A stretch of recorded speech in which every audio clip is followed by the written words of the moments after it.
Labyrinths have existed for well over 4,000 years.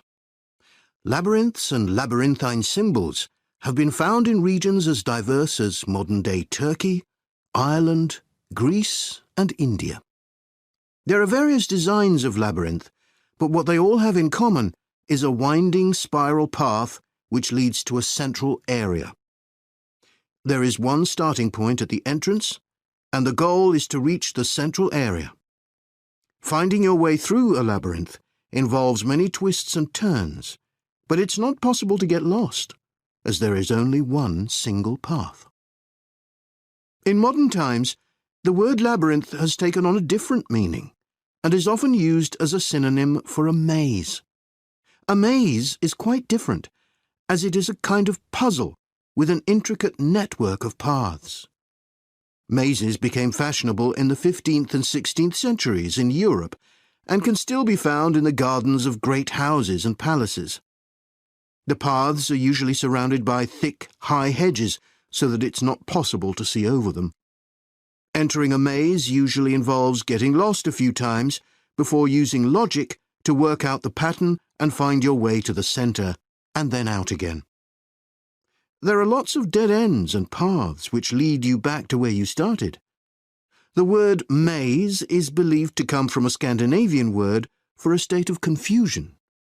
This is where the word amazing comes from. Labyrinths, on the other hand, have a very different function. Although people now often refer to things they find complicated as labyrinths, this is not how they were seen in the past. The winding spiral of the labyrinth has been used for centuries as a metaphor for life's journey. It served as a spiritual reminder that there is purpose and meaning to our lives, and helped to give people a sense of direction. Labyrinths are thought to encourage a feeling of calm, and have been used as a meditation and prayer tool in many cultures over many centuries. The earliest examples of the labyrinth spiral pattern have been found carved into stone, from Sardinia to Scandinavia, from Arizona to India to Africa. In Europe, these spiral carvings date from the late Bronze Age. The Native American Pima tribe wove baskets with a circular labyrinth design that depicted their own cosmology. In ancient Greece, the labyrinth spiral was used on coins around 4,000 years ago. Labyrinths made of mosaics were commonly found in bathhouses, villas, and tombs throughout the Roman Empire. In northern Europe, there were actual physical labyrinths designed for walking on. These were cut into the turf or grass, usually in a circular pattern.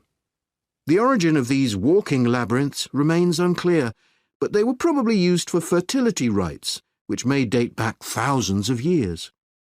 11 examples of turf labyrinths survive today, including the largest one at Saffron Walden, England, which used to have a large tree in the middle of it.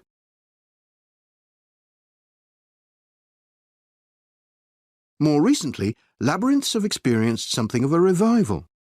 Some believe that walking a labyrinth promotes healing and mindfulness, and there are those who believe in its emotional and physical benefits, which include slower breathing and a restored sense of balance and perspective. This idea has become so popular that labyrinths have been laid into the floors of spas, wellness centres, and even prisons in recent years.